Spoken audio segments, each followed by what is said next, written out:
এতিয়া ইয়াত এটা কনসেপ্ট আহিলে সমজিলা।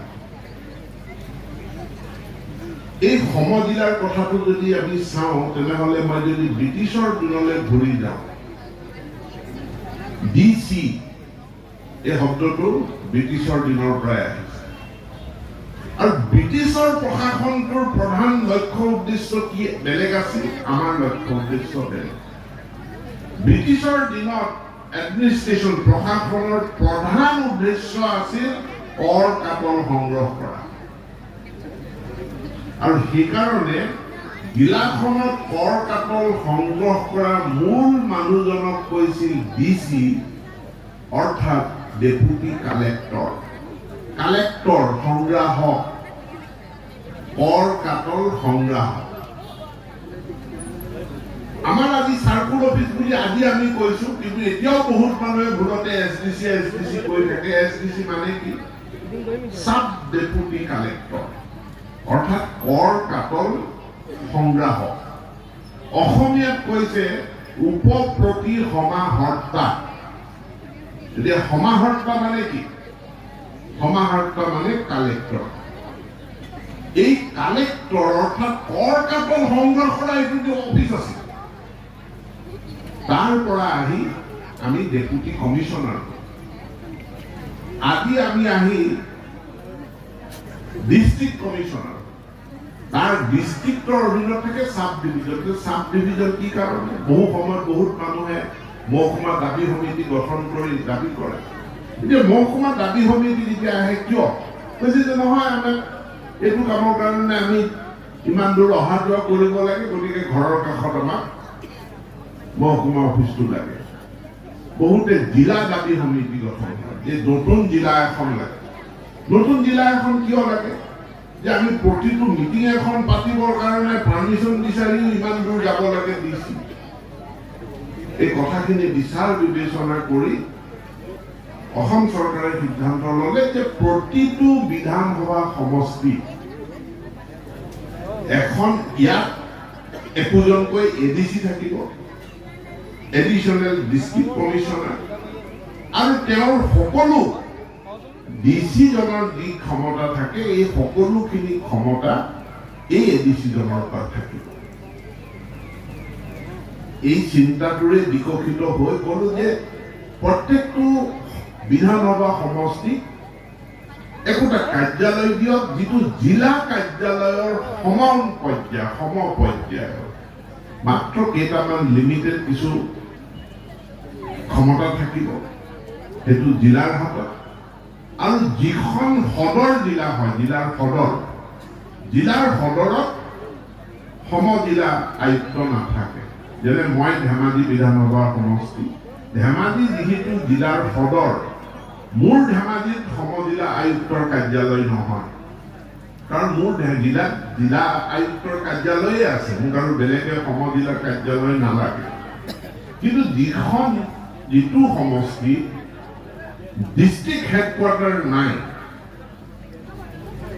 সেই জিলাখনে ডিস্ট্ৰিক্ট হেডকোয়াৰ্টাৰৰ সমপৰ্যায়ৰ কোৱাৰ্টাৰ এটা পাব, সমপৰ্যায়ৰ মৰ্যাদা এটা পাব। সেইটোৱেই হ'ল সমজিলা আয়ুক্তৰ কাৰ্যালয়। আমি প্ৰথম নামটো অসমীয়াত ঠিক কৰিছো যে সমজিলা। ইয়াৰ পাছত তাৰ আমি ইংৰাজী নাম বিচাৰিছো। ইংৰাজী নামটো ইমান গুৰুত্বপূৰ্ণ নহয়, আৰু ইয়াক সমাৰ্থক বুজাবলৈ যাতে কিছু উচ্চৰ বুজাব পৰা যায় তাৰ কাৰণে আমি কৈছো কো ডিস্ট্ৰিক্ট।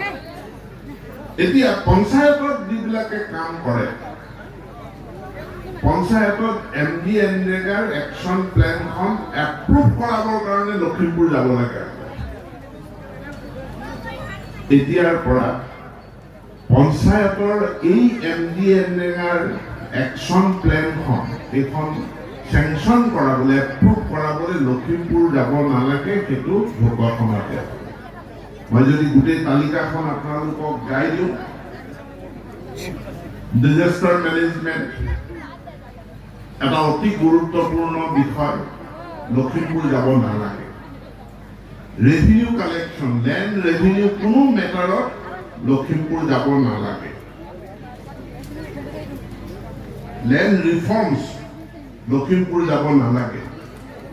যিবিলাক মেজিষ্ট্ৰেসি কাম বুলি কয়, বিভিন্ন ধৰণৰ চাৰ্টিফিকেট প্ৰদান কৰা, PRC দিয়া, non creamy layer certificate, next of কিন certificate, caste certificate, birth certificate, এই এইবিলাক কামৰ কাৰণে বা কেতিয়াবা কোনো মিটিঙৰ কাৰণে অনুমতি প্ৰদান কৰা, কিবা মেলা পাতিছে তাৰ অনুমতি লাভ কৰা, এইবিলাকৰ কাৰণে কোনো আমি জিলা আয়ুক্তৰ কাৰ্যালয়লৈ যাব নালাগে। বাকী যায় ঢকুৱাখানাতে হয়।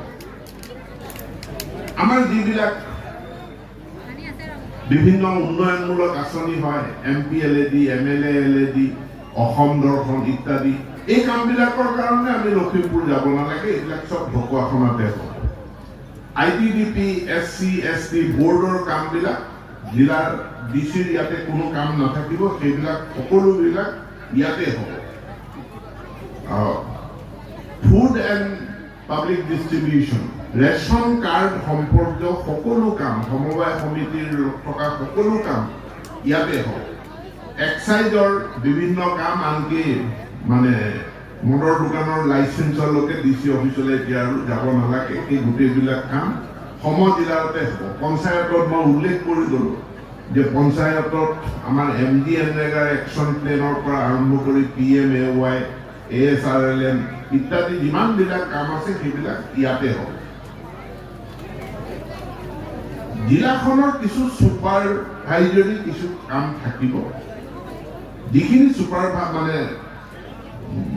ছুপাৰভাইজ কৰা কিছুমান ক্ষমতা থাকিব। তাৰ কাৰণে সময়ে সময়ে মিটিং অনুষ্ঠিত হ'ব, ৰিভিউ মিটিং হ'ব।